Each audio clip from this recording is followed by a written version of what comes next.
under promising. And I don't know that I've ever heard someone do this. So if you think about last year, some of the biggest storylines around the NFL, the Detroit Lions, a team small as I know that you were all in on last year and supporting, and Jared Goff, et cetera, they really, really impressed everybody. Their head coach, Dan Campbell, obviously became the guy that was going to eat kneecaps to the guy that, oh my God, he's coaching to go to the Super Bowl. He's kind of not an eating kneecap guy exclusively.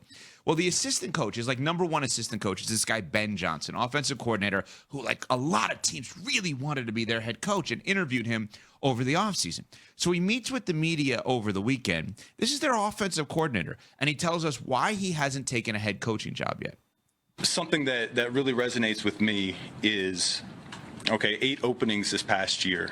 What would you set the over-under in 3 years?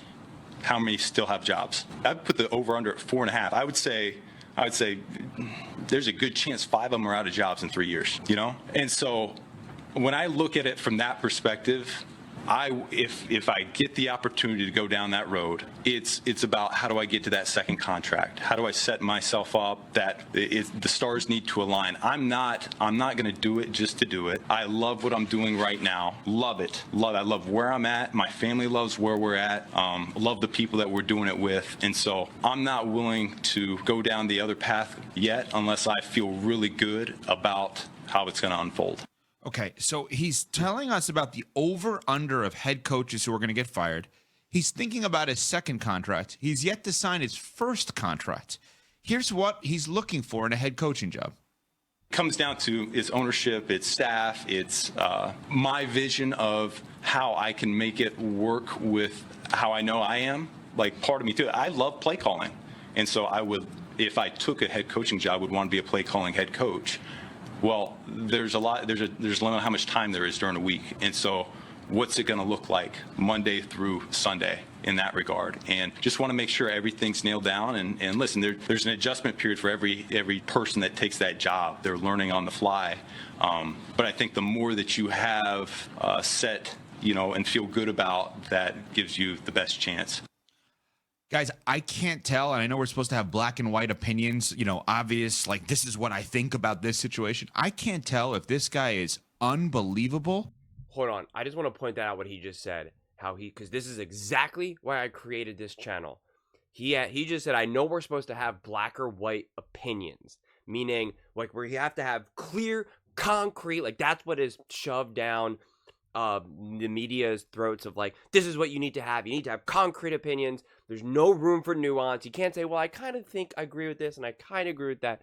And I think that is why there is such a disconnect between the fans, the viewers, and watching the media, because we live in a modern world where things are not black and white. There is nothing black and white in your own life, and yet the media wants to act like everything is just black or white. This quarterback's either the best quarterback in the history of the world or he's not. This team is either going to win the Super Bowl or they're not. And it's just so like, yes, this is what it is. And it's why I'm starting to become more and more detached from the media, because it's just like, it's not how I view the world. And again, it's one of the biggest reasons why I created this channel, to add actually nuance, to not be afraid to be like, well, I kind of agree with this point, but I'm not so sure about this one either. Or like actually saying, I don't know. Have you ever heard anyone in the media just say, I don't know? So I just, this is the first time I'm hearing this clip, and so I just wanted to point that out, because I'm like, he's saying the quiet part out loud. Like, this is what I think about this situation. I can't tell, and I know we're supposed to have black and white opinions, obvious, like this is what I think about this situation. I can't tell if this guy is unbelievable and will be the best head coach in the league because of a clear-cut plan he has, or if he's the cockiest assistant coach I've ever seen in my life. Cocky. Yeah, less is more when it comes to what you're getting from assistant coaches, Evan. In this case, I think Ben Johnson just had verbal diarrhea. Like, I don't understand why he felt the need to articulate all of those different things. You could just say you're comfortable with this situation and there wasn't a job that was available that you wanted to take. Done. End of story. Let the mystery, leave some things for mystery. Like, there should be an air of mystery around him. But for him to go out there and start talking about, oh, well, set the over-under at 4.5. It's a good chance that 5 of those coaches that were hired this offseason are going to be out of the job in 3 years. And I'm angling for my second contract. Those are all things that we already know. Players feel that way, coaches feel that way, general managers feel that way. They're all things that we already know. You don't have to go out there and say it, though. Because now, anytime your name comes up with a job, this is the headline, rather than what you're doing with Jared Goff, Amon-Ra St. Brown, and the Detroit Lions offense, an offense that finished second in explosive plays in the 2023 season. But I just think that this was completely unnecessary by Ben Johnson. I get that he wanted to be his authentic self. He wants to be genuine. He doesn't want to give, that perfunctory, answer, non-answer. But in this case, I think that's what it best served him, because now what he just said this weekend will be the headline anytime his name comes up for a job. Okay, let's settle down there. They always love to make these such grandiose statements of, this is going to follow him for the rest of his life. Every time you Google his name, this is what's going to come up. And it almost like never happens. We have people who have done the most awful, heinous things, and yet you still can look them up and they barely even mention it. So, like, let's settle down, because he gave an interview and was honest. Like, he wasn't talking politics. He wasn't talking about, like, anything controversial, quite honestly. So, to make this bigger than it really is, it's like, let's settle down. But listen, this is what Ben Johnson was saying. He's not saying that I'm trying to, like, angle for a second contract. I think the one mistake that Ben Johnson made was, and I don't even think it was a mistake. It's just you have to understand what he's trying to say, what he's ultimately, the picture that he's trying to paint. This is what he means by saying getting a second contract. The reality is that many coaching jobs are open because they are bad coaching jobs. The team is in disarray. The organization is in disarray. They have a bad GM, a bad owner, right? Bad contracts. Like, it's just a mess. Or that there's no good sense that there's a vision, or that you're going to have the ability to do what you want to do, to be able to turn the franchise around. So yes, Ben Johnson was offered a job, I believe, it was like Seattle and the Commanders, and it's just kind of like, I'm not going to take a job just for the sake of taking a job, because a lot of times these OCs, or just any kind of coordinator, they get a job, and if they fail, it's a lot harder for them to get another opportunity.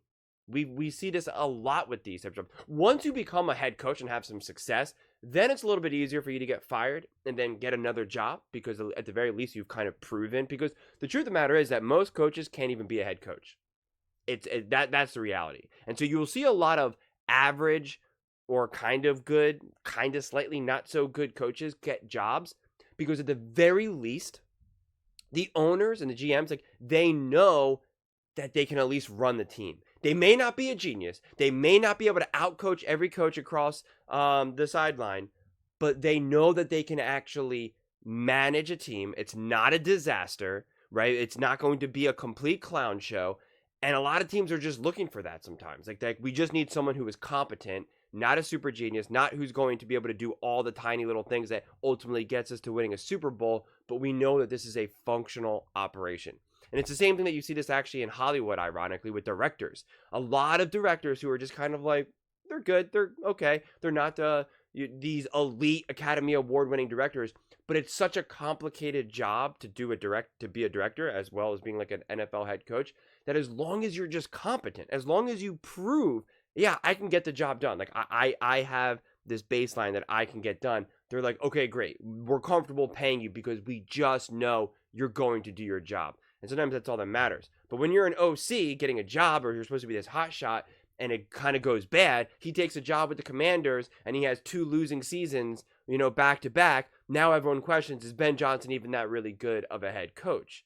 So that's in essence what he's talking about. And he wants to go to a place where, when he's saying angling for a second contract, it's not a money thing. He's trying to say, I'm trying to be successful. I want to take a job that I know I'm going to be put in a place to succeed.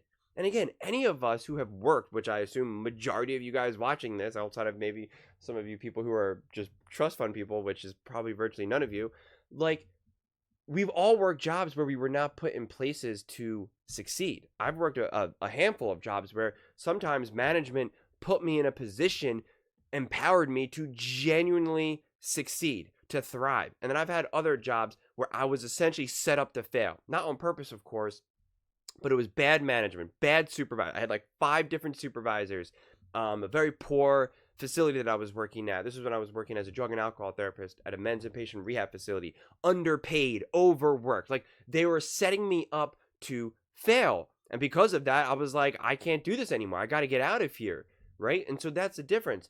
Ben Johnson wants to go to a place where he knows he can succeed. It's that straightforward. He's not going to rip his family away. He's not going to take another job because right now he's getting paid good money. He is happy where he lives. He is happy where he works. Like, you don't just have to chase every opportunity that comes your way, especially when you're as wanted as a Ben Johnson, which he recognizes. And he's just like, you know what? Like, I don't have to just take whatever job gets thrown my way because out of fear, I'm never going to get another job offer.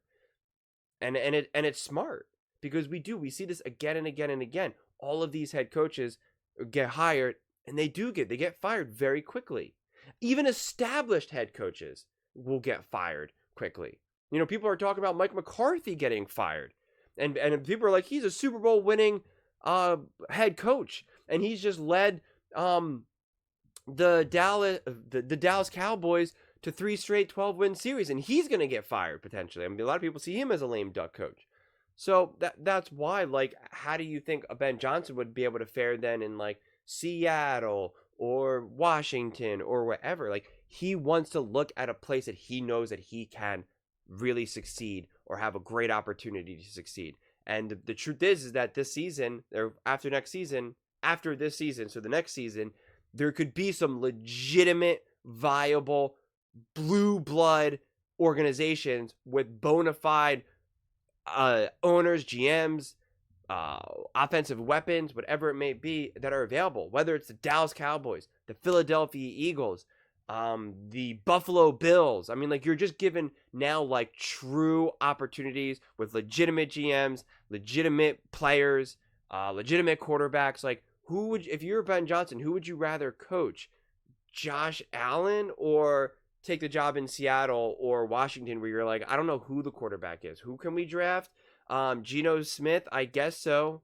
Like, you know what I mean? Like, what are we doing there? You're going to want to be with, like, the Eagles and have that iconic franchise, or have Josh Allen, or go to the Dallas Cowboys with the star, right? Like, that's as large as it gets in the NFL. So those opportunities are there, and I think it's just him being honest. I get how people can say that he's being cocky, but, like, he didn't say, when you're cocky, being cocky is like, I'm owed the best. I deserve the best. I am the man. That's not what he's saying. He's saying, listen, we know that these opportunities are not that great most of the time in the NFL. I essentially don't feel comfortable taking it. I'm really happy where I am.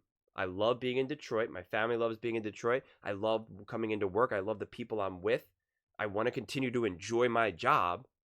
And when a better opportunity comes my way, I will take it. Because I don't want to be a head coach for just a couple years, be with part of a poorly run organization, fail, and now I can't even get a second job because of that. Please tell me where that's cocky. That's just intelligent, smart, not only smart business, but also smart life management. It's that simple.